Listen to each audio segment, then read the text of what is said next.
కడప జిల్లా పర్యటనలో భాగంగా సీఎం చంద్రబాబు మాట్లాడుతున్నారు. లైవ్ ద్వారా చూద్దాం.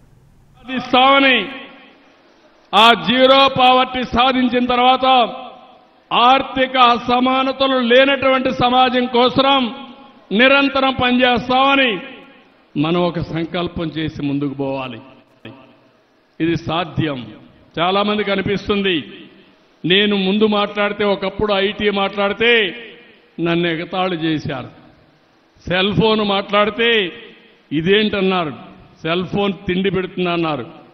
ఇప్పుడు సెల్ ఫోన్ లేకపోతే భార్య లేకపోతే భర్త ఉంటాడు, భర్త లేకపోతే భార్య ఉంటుంది. సెల్ ఫోన్ లేకపోతే ఇద్దరు ఉండలేరు. అవునా కాదా తమ్ముళ్ళు అని అడుగుతున్నా. దానికి కూడా ఒక మీనింగ్ ఉంది. సెల్ ఫోన్ అనేది అవసరం. అది ఒక అత్యవసరమైన వస్తువుగా తయారైంది మన జీవితంలో.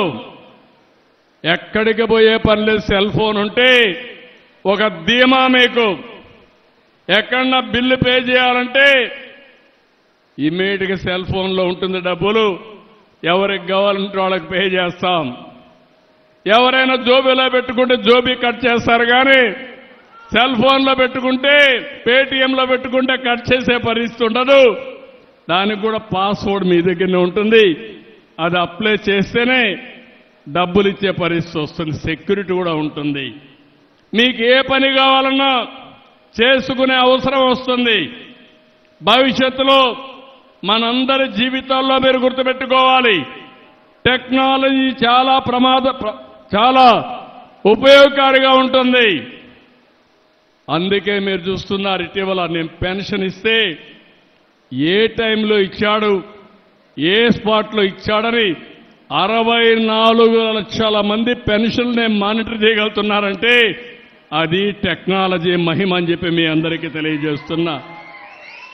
పెన్షన్ తీసుకున్న రోజునే మీకు ఒక ఐబీఆర్ఎస్ మెసేజ్ వస్తుంది. మళ్ళీ నీకు కరెక్ట్గా చేరిందా, ఎవరన్నా డబ్బులు అడిగారా, లేదంటే ఏదైనా కొట్టేశారని మళ్ళీ అడిగే పరిస్థితి వచ్చిందంటే అది సుపరిపాలనకు దారితీసే పరిస్థితి వచ్చింది.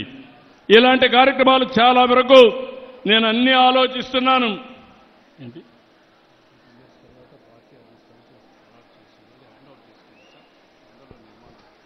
ఈరోజే మీరు చూస్తే ఇంకొక శుభవార్త కూడా, 5-6 సంవత్సరాలుగా మన వాళ్ళు చాలా కష్టపడి శ్రీనివాసరెడ్డి గారి నాయకత్వంలో కడపలో మనకంటూ సొంత ఇల్లు కట్టుకుంటున్నాం. పార్టీ ఇల్లు కట్టుకుంటున్నాం, పార్టీ ఆఫీసు కట్టుకుంటున్నాం. దీనికి 2 ఎకరాలు భూమి కూడా ఇచ్చారు, కానీ కావాలి లిటిగేషన్ పెట్టి ఇవ్వకపోతే అన్ని క్లియర్ అయినాయి.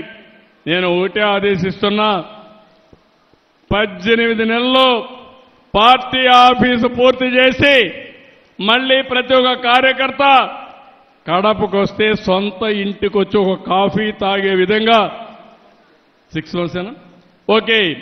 నేను పూర్తిగా చేయాలంటే 18 నెలలను మోడర్న్ టెక్నాలజీ ఉపయోగిస్తానంటున్నాడు.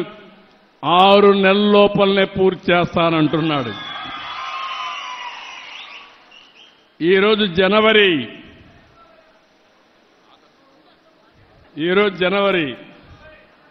ఆగస్టు 15 లోపల పూర్తి చేస్తాడు. ఇండిపెండెన్స్ రోజున కడపలో మనకు పార్టీ ఆఫీస్ ఉంటుంది. అది శ్రీనివాసరెడ్డి ఇచ్చిన హామీ. అది నెరవేర్చుకునే విధంగా వేదికపై నుండే నాయకులందరూ పనిచేయాలని కోరుకుంటూ, తెలుగుదేశం పార్టీ ఒకటే హామీ ఇస్తున్నా.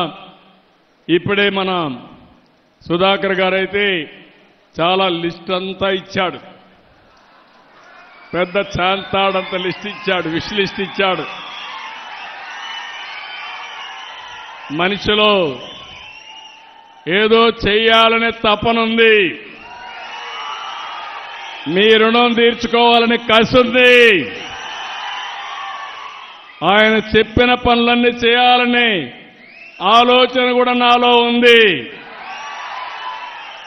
కానీ ఖాళీ గల్లాపేట నా దగ్గర ఉంది. కానీ మీ సమస్యలు కూడా పరిష్కారం కావాలి. ప్రాధాన్యత క్రమంలో అన్ని సమస్యల్ని పరిష్కారం చేసే బాధ్యత మేము తీసుకుంటామని మరొక్కసారి మీ అందరికీ హామీ ఇస్తున్నా. ఈరోజు నేను ఇక్కడికి వచ్చింది స్వచ్ఛ ఆంధ్రప్రదేశ్ని ప్రతి 3వ శనివారం మనమందరం అమలు చేయాలని వచ్చాను. స్వర్ణాంధ్రప్రదేశ్ లాంచ్ చేశాను.